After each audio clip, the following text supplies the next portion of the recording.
Hello, everyone. Redcoat here. And Santia here also. And we're getting into another podcast for you. Yep, this is part 1 of 3 on builds, and we're going to start this series off by talking about builds in Guild Wars 1, and hopefully I can manage to stay on topic and not ramble too badly. Yeah, I'll try my best, but you're the expert on this particular one. Yep, I played a lot of Guild Wars 1 back in the day being several years from like 2005 to like 2000, I don't know, 8, 9. 2000X. Anyway, so we're going to start off here with kind of a brief overview of how builds work, just in kind of a general sense. There's a lot of detail that I could go into here. I know because I did, and then we realized it was way more detail than necessary. So kind of this sort of brief overview. So a build in Guild Wars 1 is mainly composed of skills, and every skill has its own effect and cost. And the only thing that you can truly say that all skills have in common is that each one requires one of your 8 skill slots to use. So you have 8 skill slots on your skill bar, and skills fit into those. That's how that works. Yeah. So skills are associated with professions, and professions is just the term that Guild Wars 1 and 2, both of them, call their classes. So in most games, you'd call them like a class, like a fighter or a mage or whatever. Well, they call them professions because. So there's also another version of skills called an elite skill. I think we've brought them up in a previous podcast about character progression. I think they got brought up there. Yeah. So elite skills kind of have powerful effects or function a bit differently, but the most notable thing for the moment is that you can only have one elite skill on your bar at a time. And it can be any skill from either your primary or secondary profession. We'll get into that in a moment. And elite skills, they often can end up as kind of the centerpiece of your build, or they may just be what, helps your build work efficiently enough to actually function, things like that, or they can really augment or supplement what you're trying to do. Yeah, and that's one of the things that we'll be noting throughout here is that it is, with all of these concepts of like the skills and the elite skills, they add to player choice throughout the building system. Yeah. So when you create a character, you select a primary profession, and you also get to select a secondary profession, which can be any of the other professions that is not your primary profession. You can't pick the same profession twice. That doesn't make any sense. Your secondary profession gives you access to almost everything it would if it was your primary profession. So you get all of the skills and most of the attribute lines, but you do not get access to its primary attribute line. What an attribute line is it dictates how strong your skills are, because skills will be linked to attribute lines. So the more attribute points you put into those, the stronger the linked skills will get, the fewer points you have in, the weaker they'll be. Your primary profession does give you the primary attribute line, as mentioned. It also dictates how much energy you have access to. Energy is kind of what they just called mana. It's just your generic thing equivalent. The thing you spend to use your abilities. Yeah, so they called it energy in this game because mana wasn't generic enough. The other thing that's relevant about your primary profession is that you can equip runes on your armor to increase the attributes of your primary profession. So you can't do that for your secondary professions. As I was mentioning, skills are associated with attribute lines. So attributes, though, as you raise them, you consume attribute points, and you only have so many attribute points. You only have enough to really max out 2 attribute lines at once. You can kind of split it up a little bit more if you want to, so you don't, necessarily maximize everything. But the thing that's important about this is you cannot maximize every single attribute line. You have to kind of pick and choose where you're going to be spending these attribute points. The other thing that's important to note is, aside from primary attribute lines, other attribute lines do not have any sort of inherent effect, so putting points in them doesn't get you any sort of passives unless it's your primary. Primary attribute lines do, and that helps create unique distinction between each profession. So Guild Wars 1, it's a team-based game, and you play with a small squad of other players when you go into combat zones. When you're in a combat zone, you can't change your build. When you're out of a combat zone, more of a persistent world area, there you can freely change your build. You can change all of your skills. You can change all of your attributes, whatever. You're free to do that in those zones. But when you're in a combat zone, you're committed to what you decided to walk into that zone with when it comes to skills and attributes. So when you're planning for that, you're kind of have an idea of what to expect, who you expect to be playing with, what sort of things they can do. And so this combination of who you're going to be playing with, where you're going to be going, these sorts of things dictate what sort of roles you'll need for your teammates to fill, and also just how you're going to fill those roles. We'll talk about those in just a moment, but just what we're saying here is the way that filling some sort of role looks might change a little bit from zone to zone, and you try to customize what you're doing to try to conquer the challenges you expect to face. Yeah. So when Ciantier was describing the different ways that characters could fill their roles and the things that they would do on the teams, we came up with two basic distinctions of what they do. Generic categories, as it were. Yeah. And so it's either party support or enemy disruption. And this is a very, very broad, but that's intended. Yeah, so things like party support are where, say, you are healing an ally, or you're applying some sort of buff to them to reduce the damage they'll take, or to increase their movement speed. Like, there's a lot of different things in there. Enemy disruption is going to be things like, say, putting a negative debuff on an enemy to cause them damage, or just hitting them in the face for damage. Things like that. So it's a very broad idea, but it kind of makes sense. Like, there is no tank in this game. That's not a role that exists. So there can be things where there's overlap, where disrupting an enemy is supporting your party. Yeah. A good example of that is applying a snare, which is a movement speed debuff, to a melee attacking enemy. It prevents them from getting into your line as easily or chasing your dudes around. So there's lots of different ways that these can kind of play out. And as we kind of go through things a little bit more, some of these might get brought up to more specific ideas of what this might look like. Yeah. I brought up the concept of professions earlier, and we're going to talk about them, and hopefully not for too long, because there's a lot to say. So I'm going to start by just running down what each of the professions are, and kind of what they're good for, and kind of what they do. So this is in no particular order, although there's a little bit of an order. The games came out as Guild Wars Prophecies, Guild Wars Factions, and Guild Wars Nightfall.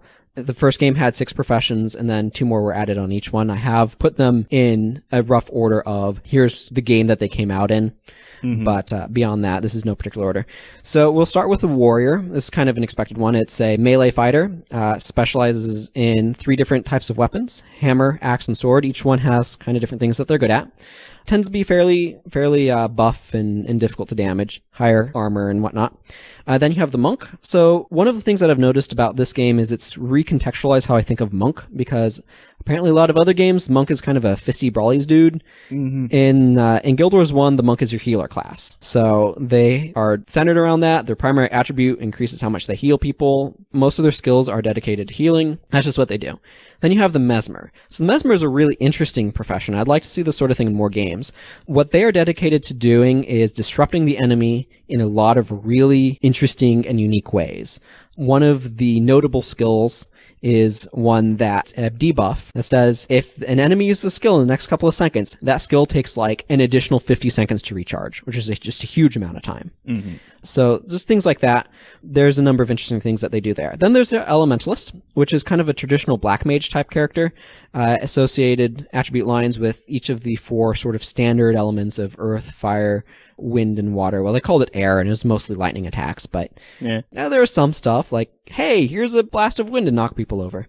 Each of those different elements kind of had different things they specialized in, like fire was really good at area of effect, for example, and air, lightning, whatever, was more effective at single target. Right. That sort of thing. Then there's the Necromancer, which they were kind of focused around debuffing enemies. They had some stuff for buffing allies, but it was really about putting a lot of potentially very nasty debuffs on enemies. And then also making minions out of corpses. So, raising the undead is a big deal, you'd think, with Necromancers, and indeed the Necromancers in this game can do it. One notable thing about Necromancers is their primary attribute is called Soul Reaping, and it has a very potent effect where you get energy whenever something around you dies. Mm. There is a frequency cap on this because there didn't used to be, and then it was really busted. They also didn't used to have a cap on the number of minions they could make, but they introduced one later because apparently hordes of like 30 minions was considered too many. I would think so. It was fun at the time. But anyway, so that's kind of the Necromancer, and there's a lot that Soul Reaping line of getting energy can be used and abused for. Then there's the Ranger. This is kind of what you'd think of as kind of an Aragorn type character in a way, but very survival oriented, not as much in the way of like buffing others, but very like I am protecting myself focused. They also can have a pet, which, is popular with a bunch of people and complained about by those people because they wanted the AI to be better. And Rangers wielded bows, so you could actually, if you Sankated a Ranger, you could use a bow if you wanted to, for example. Then there's the Assassins. So this is the first of professions that was introduced in later games. So Assassins, they are really about getting into an enemy's face, dealing lots of damage, and then stop being in the enemy's face because they don't want to be there long term. They're a bit more fragile. I want to tell a story about how when the game first came out, everybody made an assassin, named it Naruto, and promptly hated assassins because they waded into the front line like a warrior and got squished. Yeah. Assassins wield daggers, and daggers have kind of a unique attack style among weapons because they have a sort of chain system, which is really a neat system. Then there's Ritualists, also introduced in factions. They're kind of like location control-y people. They have fantasy turrets, which are kind of like spirits that they summon from the underworld and bind there to like attack things or provide buffs to allies. They also have other effects. They kind of do a little bit of everything. One of the most notable things is that they have some of the better healing spells outside of the monk capabilities. So what's particularly notable is their healing spells work well despite not having access to divine favor. Like a monk with good divine favor, which is the additional healing that monks get, will be better than what a ritualist by itself can do. But if you're not a monk, then the ritualist stuff is probably a little better. And then we reach the last game, the professions introduced by Nightfall. So there's the Dervish, which is a melee fighter. They wield a scythe. And the scythe is unique among weapons in that it can hit in a bit of an area of effect. Its damage is pretty inconsistent, but being able to hit an area of effect is super strong. Was abused on assassins, interestingly enough. But they are kind of like a more mystical fighter type class where they put interesting effects on themselves and all sorts of strange things. And then you have the Paragon. So the Paragon, kind of the best way of describing it is so the warrior is a frontline soldier and the Paragon is a backline soldier. They wield a spear and they have this very unique energy gaining mechanic, where when they use a specific type of skill that affects allies in the area, they get energy for that. Right. So there are a lot of different ways that these can kind of be combined. Some notable ones, Mesmers, for example, are known for working with Elementalist spells, particularly airline spells that dealt lots of damage. Might have kind of a longish cast time, but Mesmers have their primary attribute would speed up cast time.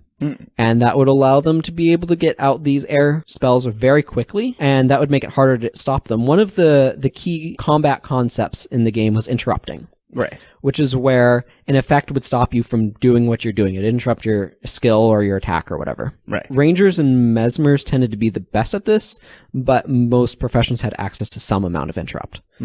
So because they're able to get these powerful elementalist spells out in a speed that is much harder to disrupt through interrupts, they could more easily spike down a target. So that's inflict a lot of damage all at once. Apparently, ArenaNet didn't like this, so they eventually said, hey, you know what? Fast casting, not going to affect spells that aren't Mesmer spells that have a cast time less than 2 seconds. Yeah, it was a balance patch, right? Yeah, well, I mean, I'm not going to get into that topic now because we would need to get out of here sometime tonight. But, there was also other interesting things that you'd see come up. There's a notable build with Rangers. Their primary attribute line was expertise, and it reduced the cost of a bunch of different types of skills. Not spells, but skills. Yeah. Notably, touch skills. So there's some Necromancer touch skills that would drain life from a target that had like a super quick recharge, but you had to be right in the enemy's face, which is not exactly where a Necromancer wants to be. And they had kind of a prohibitively high energy cost, even for a Necromancer. But expertise on the Ranger made them actually somewhat affordable. It made them a lot cheaper. So the Ranger could just run up to you and just start draining all of your life. Yeah, it makes me think of Aragorn as a Nazgul. Something kind of like that, yeah. But it was effective because it's really hard to stop life gain, and Rangers are naturally durable, and when they're stealing a bunch of life from you, they're even more durable. Yeah. Not a great spike build, but very good, like, sustained pressure. Yeah. Necromancers. So I mentioned that Necromancers were known for sort of abusing the energy gain they could get from soul reaping. Yeah. So one common thing that happened is, for example, using a Ritualist. So they would take along the Ritualist healing skills, and they would use all of this energy that they're getting from the enemies dying to keep their party alive. which is a very interesting sort of dark healer in a way. That was kind of an interesting one. There's also stuff where assassins were really good at getting critical hits. It's kind of what they specialized in. So there's things where they could kind of try to abuse that with bows or scythes in particular. I think scythes actually received a bit of a nerf to their critical hits or something just because of this. Oh yeah, because of assassins. Yeah. Then there's some interesting notable things, particularly with Paragon. There's a bunch of caster professions that have some very useful spells, especially Monk. So I mentioned elite skills. One of the things that you'll note with elite skills, because you can only have one on your bar, the elite skill slot for the Monk was highly competitive. They needed it to either be really good energy management or very efficient, because energy management was a key idea. You had to make sure that you could keep doing the thing that you needed to do, which was done by managing your energy reserves. Yeah.